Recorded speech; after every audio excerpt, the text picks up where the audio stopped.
you have your Bibles, I want you to open them up to two different places, but we're going to start first in Hebrews chapter 11, so you can go there if you would.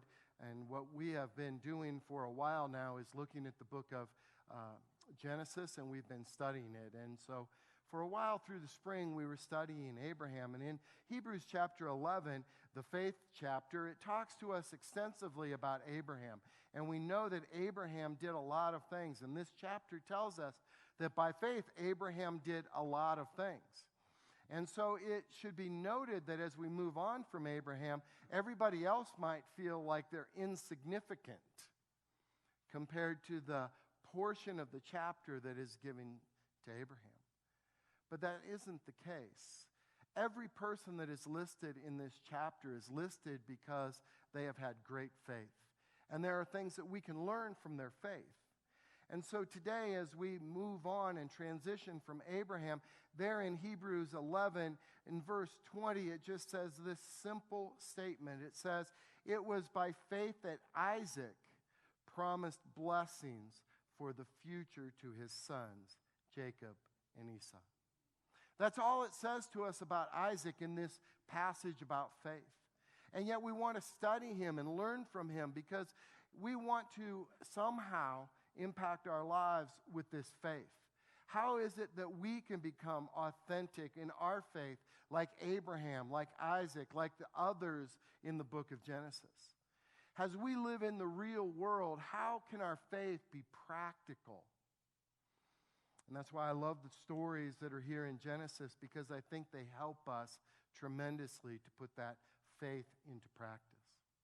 So now flip back to Genesis chapter 25, and that's where we want to look at the story of Isaac and how this transition is beginning to take place. And I want to just really give you an overview of chapter 25 and 26, and then at the end of the message, I want to help you bring to some conclusions, some thoughts, some activities that we can put into our life so that our authentic faith can be real around us as well.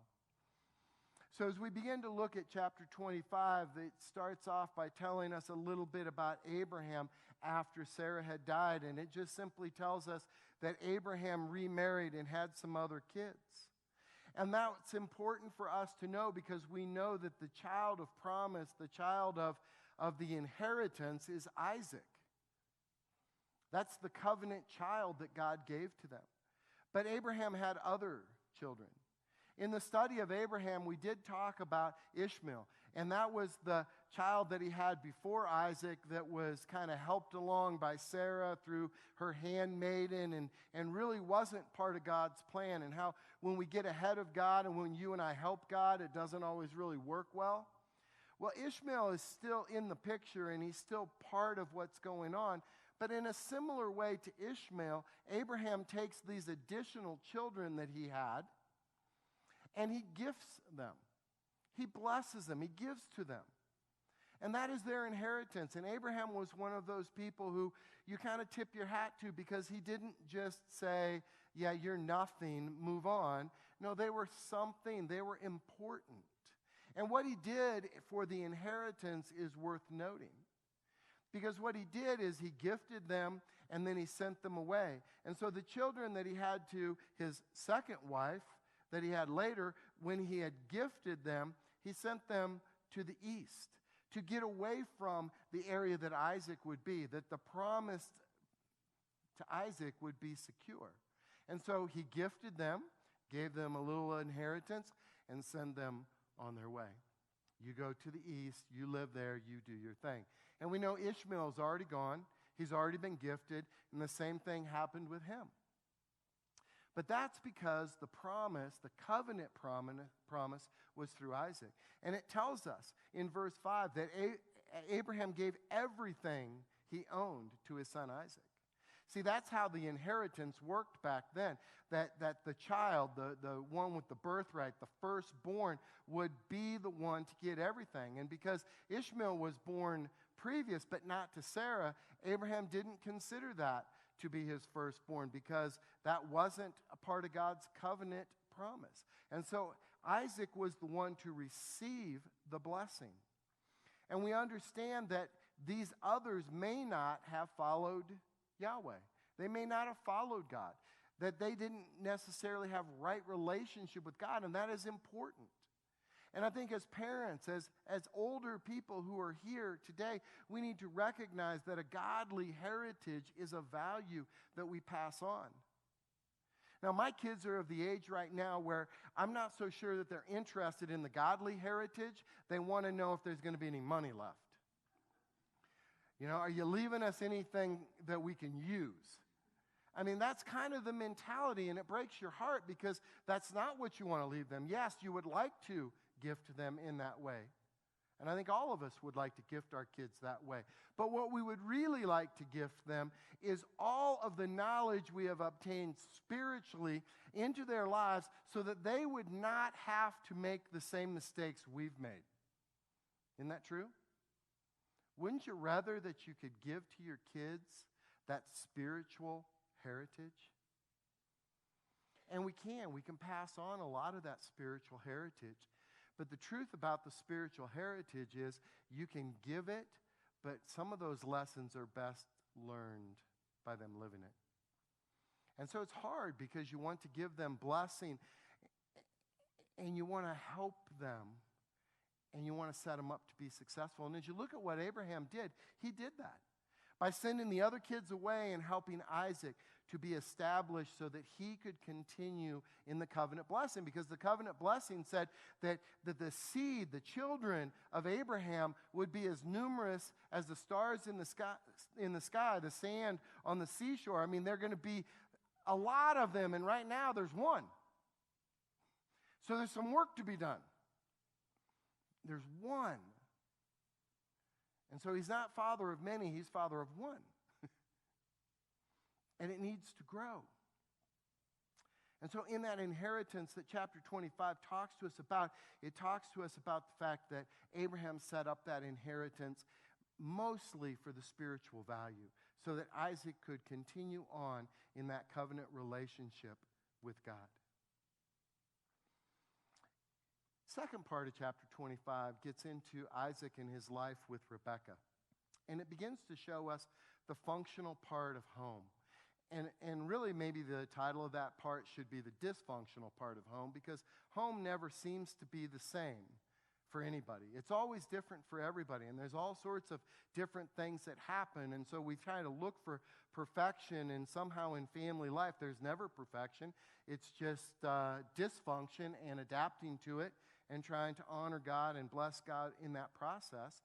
And what this begins to tell us about is about the fact that when Isaac was 40 years of age, that he and Rebekah married, and it begins to tell us that what happened over the next 20 years was a lot of agony in their life because Rebekah was unable to have children. And you have to think about that in terms of the covenant promise. If God had promised Abraham and then through Isaac this covenant blessing that they're going to have descendants as numerous as the stars in the sky, something's going to have to happen here, because right now Abraham has one and Isaac has none. And I don't care how good you are at the new math, that doesn't get to a lot of descendants. Something is going to have to happen. And so it tells us that Isaac, verse 21, Isaac pleaded with the Lord on behalf of his wife, that God would give them children. And so God did. He answered, and he didn't give them just one, he gave them two. And not only did he give them two, he gave them two that were very compatible together, especially in the womb. They were so compatible in the womb, they played together rambunctiously. And that's what it tells us, that it was kind of a difficult pregnancy, because it's Rebekah's asking, what is going on in there? Because they were actually fighting against each other. And God was preparing them for what was to come, that there were going to be two nations that were going to come out of these two sons that they were going to have, and they were going to fight, and one would be stronger than the other, and one is going to serve the other. And oh, by the way, it's going to be countercultural. It's going to be the younger one that's going to be in charge. The older one is going to serve the younger one. That's not how it worked in the culture. Right? And have you ever known that God has done some things differently in culture? Just take time to read Matthew 5, 6, and 7 as he sat down And he talked to the crowd, and he gave them this countercultural message of, if you're going to follow me, everything you know about life is going to be different. He's going to turn it upside down. No, the Sermon on the Mount was all about countercultural. And here it is again, that God's going to do it differently, that the older is going to serve the younger. And so they knew that something was going to happen with this. And so Esau was born, and then Jacob was born in this dysfunctional family. You know, one was favored by the father, one was favored by the mother, and it was going to be a real interesting life. And it tells us at the end of 25 that Esau, who had grown up to be the skillful hunter, and we know that he probably enjoyed being outdoors and hunting because he didn't have to wear a coat. He was born with a coat. He had so much body hair that it was just the natural thing. He was the outdoorsman, and his father loved him. But he was outdoors hunting, and he came home, and Jacob, who was more of a mama's boy, he was a home child, and so he had learned these skills, and he was fixing some food, and Esau came home and basically was starving and wanted the food, and he had such a little regard for the birthright that he sold it for a bowl of soup. That's what it tells us. And part of that is the understanding that that's how God equipped them, that he was going to serve Jacob, and so his little regard for the birthright was to give it away. And so he just gave it away simply. He said, here it is, and you can have it. And he didn't really care. Because it wasn't at a point in life when it was important to him. What was more important to him was food. And so he just gave it away. And that's a little synopsis, a little picture into their home. That even though Isaac and Rebekah loved the Lord, followed the Lord, that the home had this different dynamic in it. Part of it because God created it that way. Part of it because of who Isaac and Rebekah were and how they raised their kids and what happened within there. And so there's lessons to be learned as you look at that, to understand the importance of teaching our children and leading them forward. In chapter 26, it moves us into a story about Isaac, and it's one of the few stories about Isaac that give us a picture into his life, into his soul. And what it shows us is it shows us some of the generational sin or generational failures that happen in all of life. Whether we want to or not, those around us tend to grow up to be a lot like us. Karen and I often sit back and kind of chuckle to ourselves that if we didn't know better, that our kids are a lot like us. It's almost like they should be ours from birth because they have some of our same dysfunction. You look at them, they have your personality, they have some of your traits, they do things that you would do, and yet they're adopted. How does that work? Well, in this generational aspect of life, it tells us in Scripture that, we do things in a similar manner to our fathers and our mothers and those who have gone before us. Not sure exactly how that all works, and especially in this case, this is one of those moments when you have to step back and wonder about that, but it's a wonder of how awesome God is that he does equip us in this way, that we can serve God through them in godly and spiritual heritage, or we can follow our parents into sin. And Isaac follows Abraham in a pattern of sin. And what it simply tells us is that a famine struck the land, and so he kind of did what Abraham did. He moved because of the food. And as he's in the process of moving, instead of inquiring of God ahead of time, as he's in the process of moving, he inquires to God about going down to Egypt. And God says, no, don't go to Egypt. I want you to go instead over to the Philistine, and I want you to be in that area where Abimelech is king. And so he went there. Now, in case you were wondering, this probably is not the same king that was king when Abraham was alive. It's a couple hundred years have passed since Abraham had his encounter with Abimelech, and so this king was probably named Abimelech like Caesar in the Roman eras, that, Caesar, the title passed generationally to the leader. And so he was in the area of Philistine when he got there, he did the same similar thing that Abraham did, that, hey, you know what, when we get there, honey, because you're so beautiful, you just tell people you're my sister. Now, Abraham justified what he did because it was a half-truth that Sarah was his half-sister.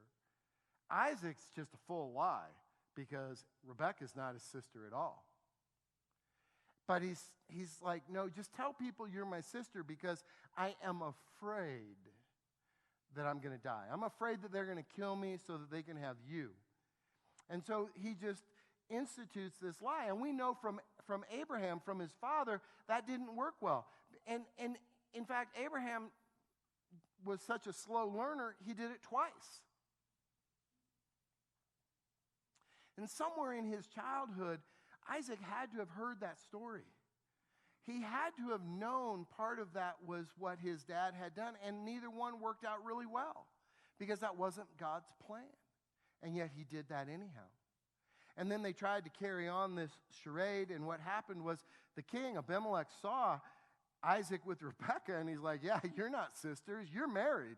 And then he questioned him about why would you do this? Because instead of being spiritual, instead of leading us in a positive spiritual direction, you're bringing negativity. You're bringing sin. You're bringing potentially God's punishment and destruction on us as people.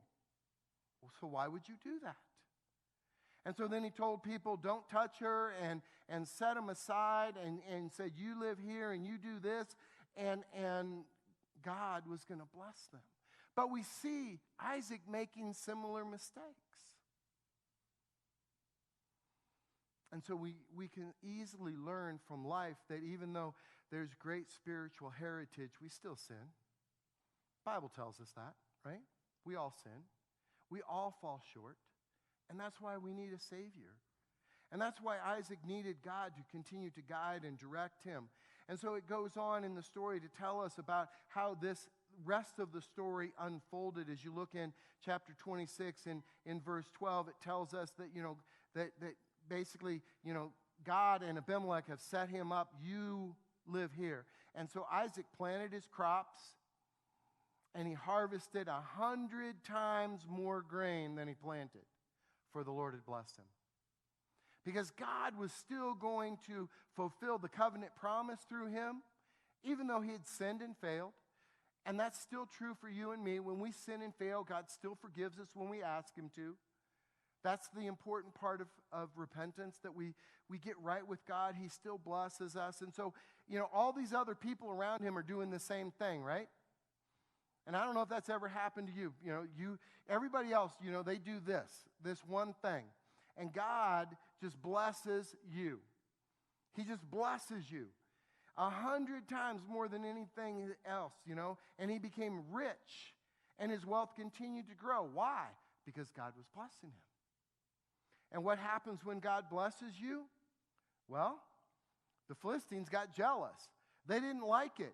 You're not from here, and it's clear that God's blessing you. We want you to leave. Best way to get him to leave, they decided, was to fill in the wells with dirt. In that part of the country, those wells, that was better than gold. They were like the liquid gold mine. Those water wells were important.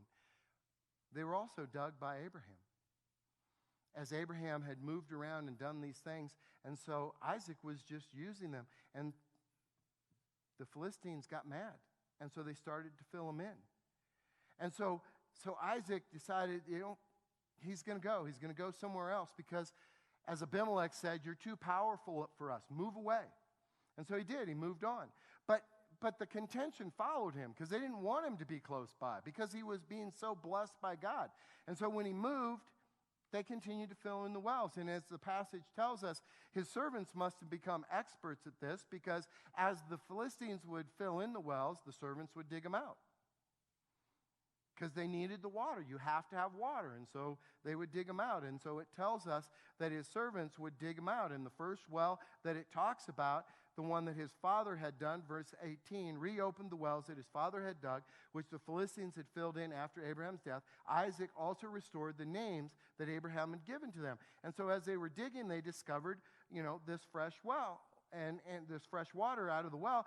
And then the people would come and go, no, that's ours. And so that continued conflict with the Philistines over who had the right to the water that God had provided for Isaac. And so he named that first well Eshek, which means argument. And so because they had a dispute over that, they moved on and they dug another well. And it had great water, and they had a dispute over it. So he named it Sitnah, which means hostility. And they moved on and abandoned that and let them have it. And that's part of God's direction sometimes in conflict, is you just move on. You move away from the conflict. And so Isaac moved away from these two wells that they were disputing, hoping they would leave him alone. He finally came to a spot where they opened up another well, and there was no dispute over it. And so he named that place Rehoboth. Rehoboth, which means open spaces or enlargement, that God had, through conflict, through all of this stuff that he had gone through with the Philistines, had blessed him to such an extent that he now had this large territory with wells that were working, that had the water, and that God continued to bless. And so he named it Rehoboth, to honor God. And he said in verse 22, at last the Lord has created enough space for us to prosper in this land, recognizing that it's at God's hand that we prosper. Sometimes over the last 7 years, we've sat back and we've talked about we need to grow the church again. We need to grow the church. Well, the church is going to grow at God's hand, not ours. We can institute all of man's philosophies and little gimmicks and do all the things that we want to do, but God has to initiate the growth. And by the way, when God initiates the growth, you're probably not going to be ready for it. I mean, I'm sure back earlier in the chapter when Isaac planted his crop, he wasn't ready for 100 times more than anybody else. I mean, what do you do with that much? God just blesses. And so we obediently follow, and we do. And that's what he was doing with Rehoboth, and allowing God to bless in the midst of that. So the conflict produced more blessing as they redug these wells. And I want you to understand with me, as to kind of wrap this up, what we can learn from Isaac in these stories about his life. Because Hebrews talks to us about his faith. And we want to learn from Scripture how to have an authentic faith in this real world. So how is it that you and I can exhibit our faith? Because some of these stories are similar to us. Some of these stories talk about our lives, that we have failed, we have sinned. Maybe generationally, maybe they're on our own, we've failed. Sometimes it's about our dysfunction. Sometimes it's about just God blessing us in the middle of nowhere. These are stories that go with our life. And so what do we learn from Isaac? Well, if you look at chapter 26, verse 25 with me, there's three things that Isaac does that I think demonstrate the authentic faith that we can do in our lives. Verse 25 simply says to us this. He says that Isaac built an altar there, worshiped the Lord. He set up his camp at that place, and his servants dug another well. See, those are the things that I think are important for us to understand in our faith.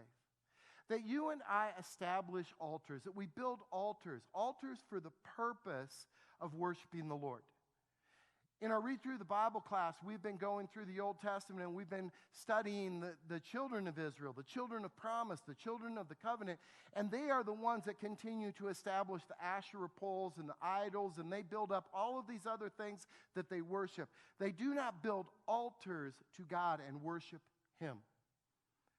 And it's so important that you and I come into right relationship with God, and that we worship at the altar of right relationship, that it's Him and Him alone that we're worshiping. And it doesn't matter whether we are being blessed or we are in difficulty, whether we are in years of plenty or years of lean, that we will worship God. That's our choice.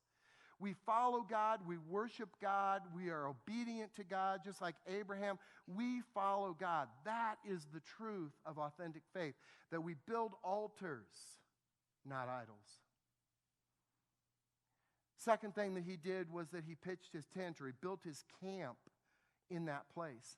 And what that simply says is there was no more wandering around. It is establish a foundation in your life that this is home, this is what you're going to do, and you're going to live in peace. Because that's what was happening. You know, a lot of times we move around, we run around, and we move from this thing and that thing. And that's part of what Abraham did when he got into trouble. He left because there was a famine without inquiring of the Lord. Isaac left when there was a famine without inquiring of the Lord. He was headed to Egypt, and God said, no, don't go to Egypt. But since you're already on the move, go here. And then more conflict, more difficulty, and then finally, here. Be here. Establish here. Pitch your tent. Build your camp. Foundation here. Build on this foundation. Establish the foundation that you can live in peace and build up the family, the covenant promise of God that this is going to be home base. And that's important. And third, dig a well. Now, at this point in time, you got to be laughing because the servants had to be almost experts at digging wells. Everywhere they went, they had to redig a well that had been filled in with dirt. As a servant, you would have probably been pretty tired of that by that point, right? In fact, you probably would have known as he starts pitching his tent, it's like, I bet we're going to have to go redig that well right there. I mean, you just know this is going to happen. And so he tells them to do that. And then the story goes on in verse 26 to talk about how King Abimelech with some of his advisors and his military commanders came. And Isaac's like, well, why are you here? Because you hate me. You've kicked me out of your land because God's blessing me and I'm too prosperous. Why are you coming to me? And then they simply tell him, we're coming because we can plainly see that the Lord is with you. That when you do the right things, people see God is with you. And so when you and I live in the right way, and we're established in our relationship with God, they will see God in us, and it's going to affect their life just like it did theirs. They see that God's with you. So we want to enter into a treaty with you. We want to make a covenant, and here's what they wanted. They just want peace, no conflict. We just want peace with you. And so Isaac does. He enters into this covenant relationship with them. And in the midst of that, as they're finishing up the covenant, in verse 32, it tells us that very day that Isaac's servants came and told him about the new well they had dug. New well, by the way, not redug, but they did a new well. A new well. And he named it Shibah, which means oath. And the town of Beersheba is around that, which means, the name of that means the well of the oath. That they dug a new well at that place of new covenant, of peace. And it was a beautiful well, one that was fed naturally by a spring. And it was great for them.